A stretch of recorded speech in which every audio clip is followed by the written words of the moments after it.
Hello বন্ধুরা, আগের একটা শর্টসে আমি দেখিয়েছিলাম লাগেজ প্যাকিং। আজকে দেখাবো সেই প্যাকিং নিয়ে আমরা কোথায় যাচ্ছি। তার আগে বলে রাখি, ভিডিওটা প্লিজ শেষ পর্যন্ত দেখো।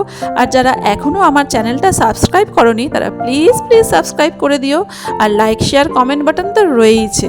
যাই হোক, প্যাকিং করে আমরা চলে আসলাম শিয়ালদা স্টেশন। দেখো, বাবা আর ছেলে আগে যাচ্ছে আর মা রয়েছে পেছনে। আমরা যাচ্ছি শিয়ালদা থেকে কোথায় যাব? শালিমার। আমরা যাচ্ছি কোথায় জানো? অন্ধ্রপ্রদেশের বিখ্যাত শহর ভাইজ্যাগ ঘুরতে। আর এই যে আমাদের পার্টনাররা রয়েছে, একা একা ঘুরতে কখনো ভালো লাগে না, দল বলে হই হই করে যেতে বেশি মজা লাগে। কি বলো তোমরা? কিন্তু এই বৃষ্টির ওয়েদার দেখে মনটা খুব খারাপ হয়ে গেল জানো তো। ওখানে গিয়ে আমাদের কেমন ওয়েদার হবে কে জানে। যাই হোক, চলে আসলাম শালিমার স্টেশন। আমাদের এসি টায়ার বুক করা ছিল 3A এসি টাওয়ার, যার ভাড়া ছিল 1245 করে পার হেড। আর টাইমিংটা ছিল সন্ধ্যে 6:25। 228553 ছিল ট্রেনের নাম্বার।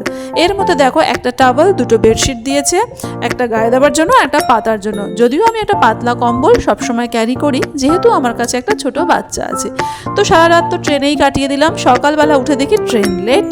তবে এত সুন্দর ভিউ দেখতে দেখতে কখন যে বিশাখাপত্তনম পৌঁছে গেলাম টেরই পেলাম না। ট্রেনটা ছিল 20-25 মিনিট লেট।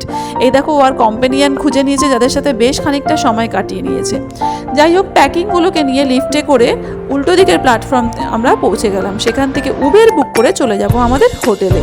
যাওয়ার পথে রাস্তায় এত কচু গাছ দেখে আমি তো অবাক, কারণ আমাদের এখানে এমনিই জঙ্গলে কচু গাছ থাকে, কিন্তু এখানে সুসজ্জিত করে রাখা রয়েছে।